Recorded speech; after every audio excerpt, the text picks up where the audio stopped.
салом тамошобинони азиз, ман Киромиддин Орионпур, олими муҳаққиқ ҳастам. дар Арафаи Фаросии соли нав дар саҳифаи фейсбуки Азия Плюс ман интервю бо Ҷурабек Муродовро хондам. дар робита ба ин гуфтанӣ ҳастам ки Тоҷикистони соҳибистиқлол дар масири таърихи начандон тӯлонӣ ба дастовардҳои ноил гардид ки барои дилхоҳ инсони дорои ақли расо, чашми бино, гӯши шунаво ва ватанхоҳу миллатдӯст мояи ифтихор, муҷиби гуфтор ва дарки нангу ор гардидааст. вақте аз рӯи адлу инсоф ва бо ақли бедору дилу дасти ғарқи кор ба зиндагии имрӯза ва рӯйдодҳои атроф менигарем, беихтиёр аз шудиву хурсандии хурду бузурги ин сарзамини биштосо мурғи илҳом аз қафас берун ҷаста месарояд ва барои тасвири ин ҳама вақту соати зиёд лозим аст ки ба силки тасвирӣ қалам кашид.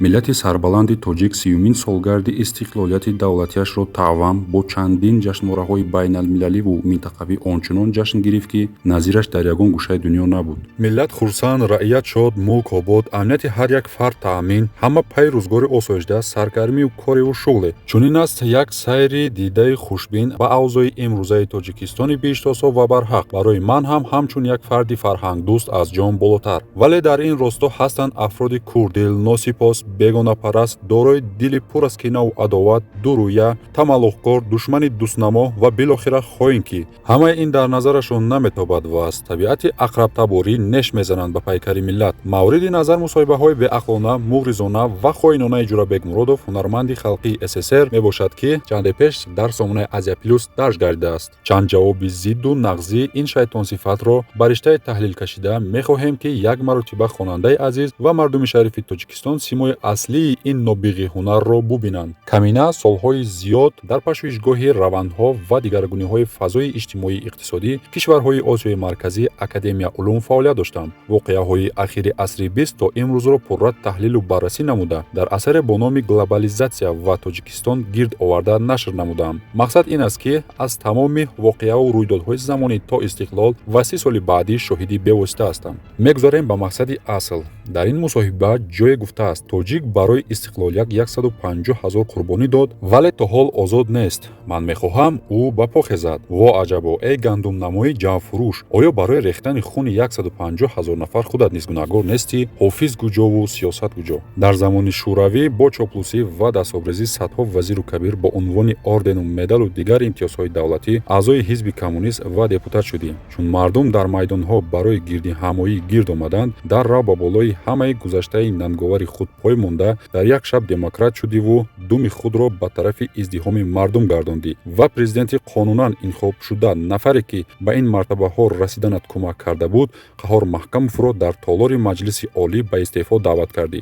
садоят то ҳол дар гӯши мардуми огоҳ садо медиҳад. Қаҳор Маҳкамович, як бор мард шавед, вазифаро супоред. баъди фишорҳои ноҷавонмардона президенти вақт истеъфо дод. ту ва ту ба ин вакилони дурӯя аз пойтахт гурехтед. Тоҷикистонро шумо ба оташи ҷангу хунрезӣ кашидед. ба хуни 150 000 нафар ту ҳам зоминӣ. ту ҳам бояд барои ин амалу беамалият дар назди қонун ҷавоб мегуфтӣ. саҳнаи сиёсат аз саҳнаи ҳунар фарқ мекунад. дар театр метавонӣ чанд рӯй, чанд ниқобу чанд чеҳра дошта бошӣ ва таъзимгару ғуломи ҳақбардӯш бошӣ. дар сиёсат ин хислатҳо ба кор намеояд.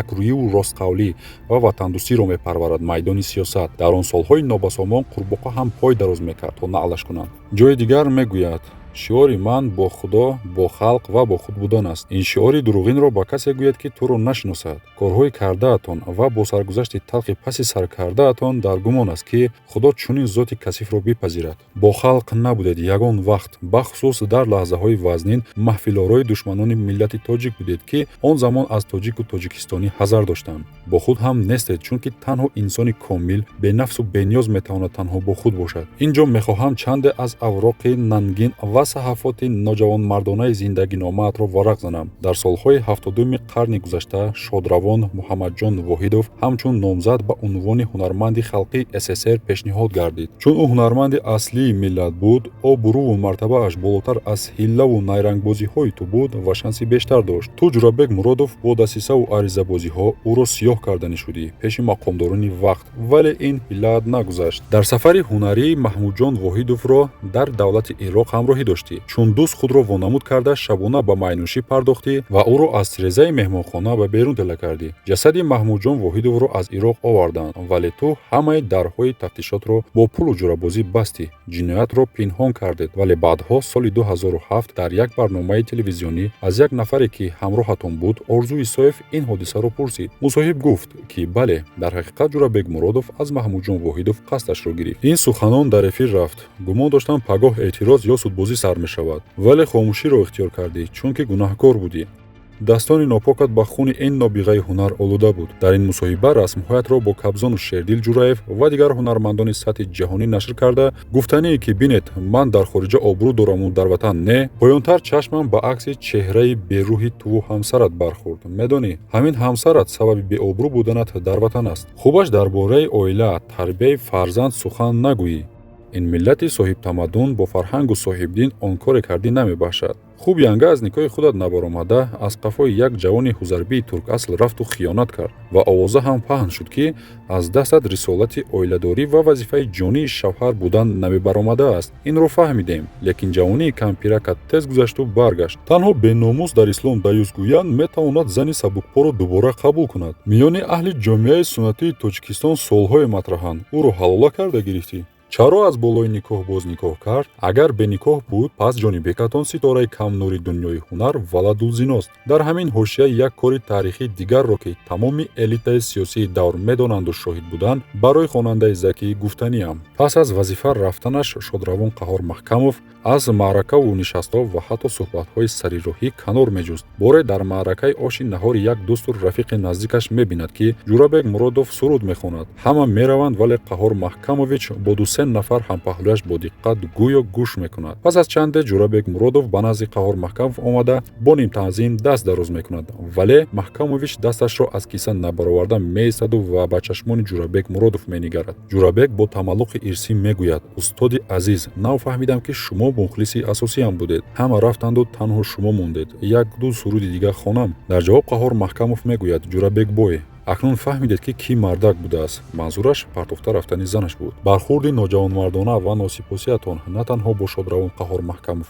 балки бо марҳум Раҳмон Набиев низ чунин буд. замоне лаганбардору дасторбрези Раҳмон Набиев будед ва гули сари сабади маҳфилҳояш. аз дастгирии ӯ дар мусоҳибаҳоятон курта гӯш мегирифтеду аз хислати гадоӣ ва ҷугигӣ зиндагии хубе доштед. аммо бо Нарзулло Дӯстов ва Кенҷаев Сафаралии ҷуръатон чун каждуми таги бурён нақшаи палидона кашида, вақти нооромиҳо чӣ таҳқиру дашномҳое додед ва он нафаре, ки аз ҳисобаш мехӯрдеду мегаштед ва ҷою мансаб талаб доштед. хислати яҳудӣ доред ва аз пешонаатон инсони комил мехонад, ки рӯи бенур, дили нопок, бешараф, барои зарурат номусу шарафро фурӯхтагӣ, ҷисми берӯҳе доред. макору маддоҳу шайтонед ва мавқеи ҷавонмардӣ надоред. ҷои дигар дар мусоҳиба мегӯяд, ки соли 2021 дар як қатор кишварҳои хориҷӣ баромад карда, обу рӯи миллатро бардоштааст ва оянда мехоҳад бо забонҳои англисиву фаронсавӣ суруд офарад. аз сабки мағлуқатон дар Тоҷикистон бо забони тоҷикӣ месароед, касе чизе намефаҳмад. вой бар ҳоли тамошобини хориҷӣ. писаратон низ нусхаи хирраи худатон дар санъат аст. симои тоҷикӣ надоред. барои обрӯ шуда ҷонибекатон зери домони Шабнами Сурайё ва чатри қадами Қурбон паноҳ ёфта, чанде дар шабакаҳо ҷилваи хасакӣ карду хомӯш шуд. ҳоло бошад аз зану фарзандаш ҷудо шуда,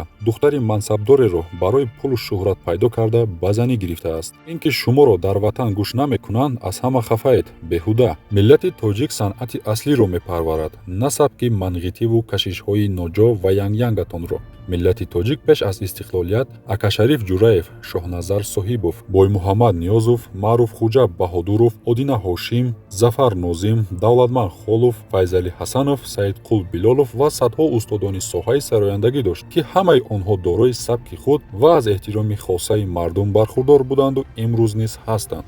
дар замони соҳибистиқлол як зумра ҷавононе тарбия ва ба воя расидаанд, ки баробари ба саҳна баромаданашон ё дар оинаи нилгун ҳунарнамоӣ карданашон аз истиқболи гарми тамошобин бархурдоранд, ки чунин истеъдоду шӯҳрат ва қабули гармро ҷонибекатон дар хобаш орзу менамояд ва миллати мо имрӯз озод аст, соҳиби истиқлол асту тақдирашро бо дасти худаш менависад. Ва агар озод нест, мардум дар пояш рост истодан натавонад, чаро инҷо мондед? Равед ба он ҷое ки қариб 30 сол ҷосусашон будеду бо хабарҳои бардуруғ миллатфурӯшӣ карда маҳфилорояшон будед. Эҷодиёту сурудҳои наватро дар барномаҳое ки Тоҷикистони азизро дар хориҷа муаррифӣ мекунад, чаро пешниҳод намекунед? Миллати тоҷик 2500-солагии Исрафшан, 2700-солагии шаҳри Кулуб, 1100-солагии давлати Сомониён, ҷашнвораҳои нобиғаҳои миллат, садҳо маъракаҳои сатҳи ҷаҳонӣ ва минтақавиро таҷлил намуданд. Дар куҷо будед? шашмақоме ки аз пушташ то ҳол нон мехӯред. Дар баробари Фалак, Наврӯз, Чакан аз ҷониби ЮНЕСКО ба феҳристи мероси фарҳангии ғайримоддии башарият шомил гардид. Чаро ҳаққалан ёдовар намешавед? Ё тоҷик нестед? Рӯзҳои фарҳангии Ҷумҳурии Тоҷикистон 2 маротиба дар ЮНЕСКО, чандин маротиба дар Федератсияи Россия ва дигар кишварҳои олам баргузор гардид. Чаро як суруд нахондед, ки ба гуфти худатон миллата муаррифӣ кунеду толори лабрез гирья кунад? ин қадар моликияте ки бо роҳҳои ҳаром ва ҷугигӣ дар Хуҷанду Душанбе доред ва аз иҷораашон моҳона ҳазорон доллар ба даст меоред, чаро то ҳол бо ҳамон як костюми сафедӣ аз солҳои СССР мондагиятон ҳунарнамоӣ мекунед? Инҷо ҳақ ба ҷониби Саидои Насафис ки гуфтанд: Саидо дунёпарастонро нагардад навлибос, ҷуғз натавонад ба худ вайронае таъмир кард. боре бо доираи васеи қаламкашони насру назм аз вилояти Суғд ба Душанбе меомадем. Дар деҳаи куруди ноҳияи Айнӣ таваққуф кардему қуруд хариданӣ шудем. Пурсидам ки ин деҳа чӣ ном дорад? ҷонмарде ки табақи қуруд дар даст дошт гуфт: ин деҳаи Курудако, зодгоҳи Ҷурабек Муродов. Нагӯед номашро, мо вая оҳ кардагӣ, даф шавад даюс. Гуфтам ин фикри шахсиятро мо ба ин бузургон сахт мерасад. Гуфт: тамоми мардуми ба номуси зарафшона занаш қатъи беобрӯ кард. Аз шармаша намеояд, ҳеҷ кас ба маъракааш ҳам даъват намекунад. Чандин бор аст ки Ҷурабек Муродов дар саҳифаҳои матбуотии даврӣ аз шукуфоии Тоҷикистон муҳри хомӯшӣ бар лаб зада, аз обу хоки сарзамин ношукрӣ мекунад ва лаб ба шиква мекушояд. ин аст нишонаи демократия, озодии сухан ва дигар ифодаҳое ки барои Ҷурабеку дигар хоинони ватанфурӯш мояи ифтихор аст. Агар бо Худо бошед, як бор ба худатон назар кунед. Худо куҳрӣ кунад, ҳамин хел мезанад ки мисли Ҷурабек Муродов ради маърака ва хоки замин мекунад. Дар ғалбери умр ба ҷуз хок чизе надори Ҷурабекбой. шамъи каҷ охир бисӯзад пардаи номусро, қавми беғайрат чӣ донад қимати номусро.